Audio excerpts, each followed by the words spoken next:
নমস্কার, স্যান্দন টিভিতে স্বাগত। সঙ্গে রয়েছে আমি মণিদীপা। চলে যাচ্ছি বিস্তারিত সংবাদে। এবি পজিটিভ গ্রুপের রক্তের জোগাড় না হওয়ায় শনিবার সার্জারি হলো না। দায়িত্ব পালন করতে গিয়ে গুরুতর আহত বিদ্যুৎ কর্মীকে জিবি হাসপাতালের বার্ন ওয়ার্ডে দেখতে গেলেন মন্ত্রী রতন লাল নাথ। রক্তের জোগান হলেই আহত বিদ্যুৎ কর্মী গোপাল পালের সার্জারি হবে বলে জানান মন্ত্রী। বিদ্যুতের ছোবলে বিদ্যুৎ কর্মী আহত। ঘটনা দক্ষিণ জেলার মুহুরীপুর এলাকায়। গুরুতর আহত বিদ্যুৎ কর্মী গোপাল পালকে দেখতে আগরতলা জিবি হাসপাতালে ছুটে যান বিদ্যুৎ মন্ত্রী রতন লাল নাথ। হাসপাতালে গিয়ে রোগীর শারীরিক অবস্থার খোঁজ খবর নেন, কথা বলেন চিকিৎসকদের সাথে। পরে তিনি সংবাদ মাধ্যমের মুখোমুখি হয়ে জানান, মুহুরীপুরে বিদ্যুৎ কর্মী গোপাল পাল এবং তার সহকর্মী বিদ্যুৎ সংস্কার করতে যায়। কাজ করার সময় শর্ট সার্কিট হওয়ার ফলে গোপাল পাল ছিটকে পড়ে যায় এবং দেহের ডান অংশ আগুনে ঝলসে যায়। বর্তমানে জিবি হাসপাতালের জরুরি বিভাগে বার্ন ওয়ার্ডে আহত বিদ্যুৎ কর্মীর চিকিৎসা চলছে। এবি পজিটিভ গ্রুপের রক্ত জোগান না হওয়ায় শনিবার সার্জারি হয়নি। রক্তের জোগান হয়ে গেলে সার্জারি করা হবে। বিদ্যুৎ নিগমের কর্মীদের রক্তদানের ব্যবস্থা করতে নির্দেশ দেওয়া হয়েছে বলে জানান মন্ত্রী। আরও জানান, আর্থিকভাবেও আহত বিদ্যুৎ কর্মীর পরিবারকে সহযোগিতা করা হচ্ছে। আহত বিদ্যুৎ কর্মীর বাড়ি বনকুলে এবং বর্তমানে ইমার্জেন্সি বার্ন ওয়ার্ডে তার ট্রিটমেন্ট চলছে। আজকে অপারেশন হওয়ার কথা ছিল, কিন্তু ব্লাডের এবি প্লাস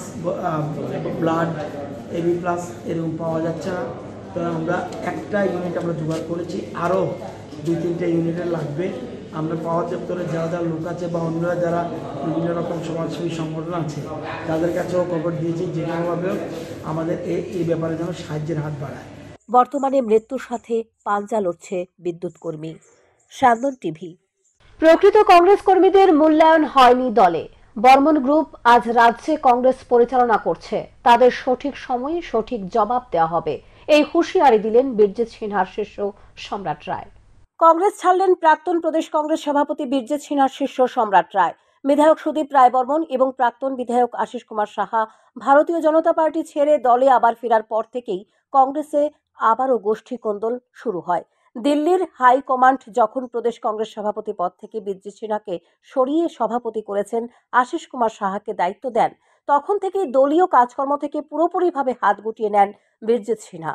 দলের উপর অভিমান করে প্রদেশ কংগ্রেস কার্যালয়ে আসা পর্যন্ত ছেড়ে দিয়েছেন বীরজিৎ সিনহা এবং তাঁর শিষ্য সম্রাট রায়। দীর্ঘ কয়েক মাস ধরে বসে থাকার পর শনিবার সম্রাট রায় আগরতলা প্রেস ক্লাবে এসে ঘোষণা করলেন কংগ্রেস দলের দায়িত্ব থেকে পদত্যাগ করেছেন।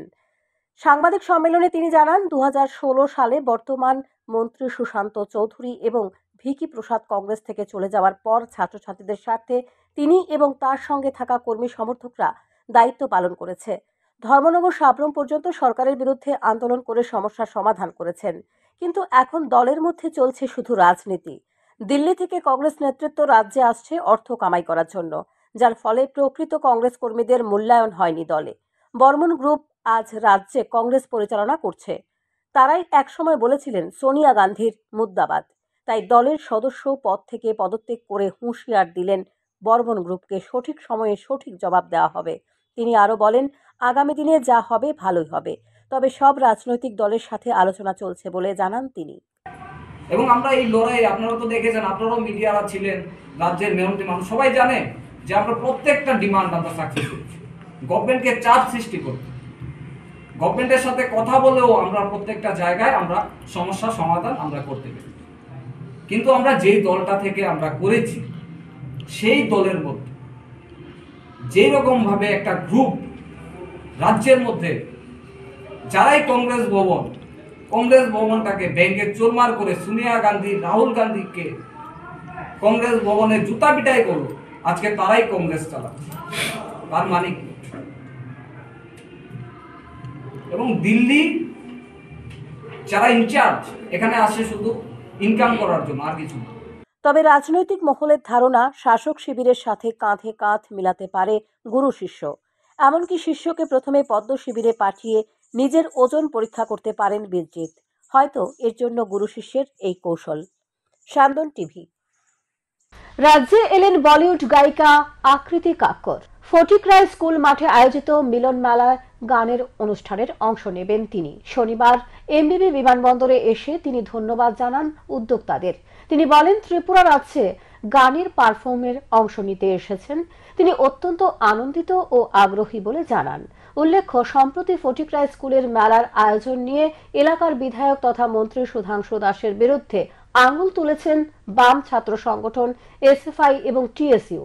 তাদের অভিযোগ, রাজ্যে মাধ্যমিক, উচ্চ মাধ্যমিক থেকে শুরু করে বিভিন্ন স্কুলের বার্ষিক পরীক্ষা এবং কলেজের পরীক্ষার সময় মন্ত্রী ঘটা করে ফটিকরা স্কুল মাঠে মেলার আয়োজন করেছেন। ইতিমধ্যে তারা প্রশাসনের দৃষ্টি আকর্ষণ করে ছাত্রছাত্রীদের পড়াশোনার স্বার্থে প্রয়োজন পদক্ষেপ গ্রহণ করার জন্য দাবি করবে বলে জানিয়েছেন। তবে খেলা ও মেলা ঘিরে যে রাজ্যের ছাত্রছাত্রীদের পরীক্ষার উপর প্রভাব পড়ছে সেটা আর বলার অপেক্ষাই রাখে না। मैं बहुत एक्साइटेड हूँ यहाँ परफॉर्म करने के लिए। मैं पहली बार आई हूँ। मैं एक बार बहुत छोटी थी, बचपन में तब आई थी, लेकिन परफॉर्म करने पहली बार आ रही हूँ, तो बहुत एक्साइटेड हूँ। Thank you. Tripura private transport মজদুর মহাসংঘের ত্রিপুরা প্রদেশের ৮ম কার্যকারিণী বৈঠক অনুষ্ঠিত হয় আমবাসায়। আমবাসা মোটর স্ট্যান্ডের দ্বিতল ভবনে এই কার্যকারিণী বৈঠক অনুষ্ঠিত হয়। প্রদেশ কার্যকারিণী বৈঠকে উপস্থিত ছিলেন ত্রিপুরা প্রাইভেট ট্রান্সপোর্ট মজদুর মহাসংঘের সভাপতি বিপ্লব দাস, উত্তর পূর্বাঞ্চলের প্রভারী সুদীপ দাস, ত্রিপুরা প্রাইভেট ট্রান্সপোর্ট মজদুর মহাসংঘের সর্বভারতীয় সভাপতি অসীম দত্ত, ভারতীয় মজদুর সংঘের সভাপতি দেবশ্রী কলই সহ অন্যান্য নেতৃত্ব। প্রদীপ প্রজ্বলনের মধ্য দিয়ে কার্যকারিণী বৈঠকের উদ্বোধন করেন অতিথিরা। দুদিন ব্যাপী চলবে এই কার্যকারিণী বৈঠক। এই বৈঠকে আগামী ৬ মাস মজদুর মহাসংঘ কি কি কাজ করবে এবং শ্রমিকদের স্বার্থে রাজ্য সরকার এবং কেন্দ্র সরকারের কাছে কি কি দাবি তুলে ধরবে সেই বিষয় নিয়ে আলোচনা হবে এই বৈঠকে। পাশাপাশি এই দুদিনের কার্যক্রমে সাংগঠনিক আলোচনাও করা হবে শ্রমিকদের নিয়ে। কিছুদিনের মধ্যেই ত্রিপুরা প্রাইভেট ট্রান্সপোর্ট মজদুর মহাসংঘের নতুন কমিটি গঠন করা হবে। যে আমাদের কার্যক্রম চলছে, আগামী ৬ মাস অবধি আমাদের প্রাইভেট ট্রান্সপোর্ট মজদুর মহাসংঘের কী কী কাজ হবে তা নিয়ে আজকে আমাদের আলোচনা সভা, এবং দুদিনব্যাপী আমাদের এই কার্যক্রম চলবে 23 তারিখ আর 24 তারিখ। তো এই কার্যক্রমের মধ্যে দিয়ে আমরা ত্রিপুরা সরকার এবং ভারত সরকারের সঙ্গে আমরা কী কী ডিমান্ড রাখবো, আরও আমাদের কিছু সাংগঠনিক আলোচনা হবে এই দুদিনের কার্যক্রমের মাধ্যমে। বিশ্বব্যাপী যুদ্ধের পরিস্থিতিতে জার্মানির মার্ক্সবাদী লেনিনবাদী দল এর উদ্যোগে international coordination of revolutionary parties গড়ে উঠেছে। এসইউসিআই এই আন্তর্জাতিক প্ল্যাটফর্মে সামিল হয়েছে। এই সংগঠন প্যালেস্টাইন ও ইউক্রেনের উপর যুদ্ধ বন্ধ করার দাবিতে 24শে ফেব্রুয়ারি বিশ্বব্যাপী যুদ্ধ বিরোধী দিবস পালন করার ডাক দিয়েছে। এই আহ্বানে সাড়া দিয়ে এসইউসিআই ভারতবর্ষের প্রতিটি রাজ্যের রাজধানীতে এই দিনটি যুদ্ধবিরতি দিবস হিসেবে পালন করেছে। তারই অঙ্গ হিসেবে শনিবার বটতলায় এক বিক্ষোভ কর্মসূচি ও সভার আয়োজন করা হয়। আপনারা জানেন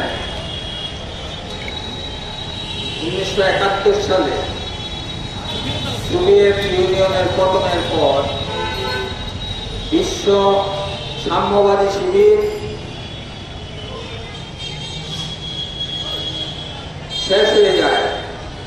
সাম্যবাদী শিবিরের অনুপস্থিতির সুযোগ নিয়ে সাম্রাজ্যবাদী দেশগুলি আমেরিকার নেতৃত্বে সারা বিশ্বব্যাপী বাজার দখলের লড়াইয়ে যুদ্ধের উন্মাদনা সৃষ্টি করেছে। তারই পরিণতি বর্তমানে ন্যাটো জোট এবং মার্কিন সাম্রাজ্যবাদের মদতে ইসরায়েল প্যালেস্টাইনের গাজা ভূখণ্ডের উপর কন্টিনিউয়াস হামলা চালিয়ে। রানীখামার এলাকায় ত্রিপুরা শান্তিনিকেতন মেডিকেল কলেজ এবং হসপিটালের ভিত্তিপ্রস্তর স্থাপন করা হয় শনিবার। এদিন এক যজ্ঞের আয়োজন করা হয়। উপস্থিত ছিলেন কর্ণধার মলয় পীঠ কালিদাস মহারাজ সহ অন্যান্যরা। উদ্যোক্তারা জানান, আগামী 1 বছরের মধ্যে 630 শয্যা বিশিষ্ট হাসপাতাল গড়ে তোলা হবে। 2 বছরের মধ্যে 1100 শয্যা বিশিষ্ট হাসপাতাল গড়ে তোলা হবে। আধুনিক প্রযুক্তি সম্পন্ন হবে এই হাসপাতাল। 2027 সালের মধ্যে রাজ্যের বাইরে থেকে প্রায় 25% ছেলে মেয়েকে ফিরিয়ে এনে কর্মসংস্থানের ব্যবস্থা করা হবে বলে আশা ব্যক্ত করেন। উপস্থিত ছিলেন প্রাক্তন বিধায়ক ডাক্তার দিলীপ দাস। তিনি উদ্যোক্তাদের এই ধরনের উদ্যোগের জন্য অত্যন্ত প্রশংসা করেন। ভারতবর্ষের বিভিন্ন প্রান্ত থেকে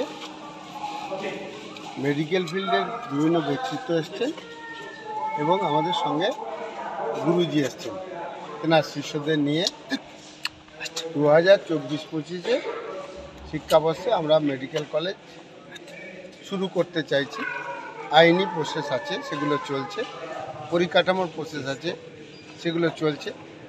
রাজ্য সরকারের সহযোগিতায় ত্রিপুরাবাসীর দ্বারা আমাদের সকলের প্রচেষ্টায় এই মেডিকেল কলেজ 2024-25 সেশনে শুরু হবে। গত 22 জানুয়ারি অযোধ্যায় রাম মন্দির উদ্বোধন হওয়ার শনিবার বিজেপি কমলপুর মণ্ডলের পক্ষ থেকে প্রধানমন্ত্রীকে ধন্যবাদ জানিয়ে চিঠি প্রেরণ করা হয়। কমলপুর পোস্ট অফিসে মন্ত্রী বিধায়কের নেতৃত্বে হয় চিঠি প্রেরণ। এদিন দুপুরে প্রাক্তন মন্ত্রী তথা বিধায়ক মনোজ কান্তি দেব এই চিঠি পোস্ট বাক্সে জমা দেন। সাথে ছিলেন কমলপুরের প্রভারী উত্তম অধিকারী ও মণ্ডপ সাধারণ সম্পাদক কেশব ভৌমিক। আপনারা জানেন যে 500 বছরের ইতিহাস, ঐতিহাসিক রাম মন্দির অযোধ্যায় যে নির্মাণ হয়েছে, তার জন্য আমরা সত্যিই গর্বিত। সমস্ত হিন্দু জাতি গর্বের মুহূর্তের সাক্ষী আমরা রয়েছি। তো এই অবস্থায় দাঁড়িয়ে প্রতিটা মণ্ডল, প্রতিটা বিধানসভা কেন্দ্র থেকে ভারতবর্ষের প্রধানমন্ত্রী, যশস্বী প্রধানমন্ত্রী নরেন্দ্র মোদীজিকে এই ঐতিহাসিক রাম মন্দির নির্মাণের জন্য চিঠি দিয়ে আমরা ওনাকে শুভেচ্ছা জানাচ্ছি, স্বাগত জানাচ্ছি। তারই অঙ্গ হিসাবে আজকে আমরা কমলপুর মণ্ডল আমরা সমস্ত কার্যকর্তারা সই করে চিঠি আমরা প্রেরণ করছি। ভারতীয় জনতা পার্টি ত্রিপুরা প্রদেশ কার্যালয়ে সংখ্যালঘু মোর্চা ত্রিপুরা প্রদেশ কমিটির উদ্যোগে একটি সাংগঠনিক বৈঠকের আয়োজন করা হয়। বৈঠকে উপস্থিত ছিলেন প্রদেশ বিজেপি সভাপতি রাজীব ভট্টাচার্য, সংখ্যালঘু মোর্চার রাজ্য সভাপতি বিল্লাল মিয়া, মাইনরিটি কর্পোরেশনের চেয়ারম্যান জসিমউদ্দিন, প্রদেশ বিজেপি সম্পাদক রতন ঘোষ সহ রাজ্য, জেলা এবং মণ্ডল সংখ্যালঘু মোর্চার নেতৃত্ব। সংবাদ এখনকার মতো এখানে শেষ করছি। পরবর্তী সংবাদ দেখবার জন্য চোখ রাখুন সান্দন টিভির পর্দায়। নমস্কার।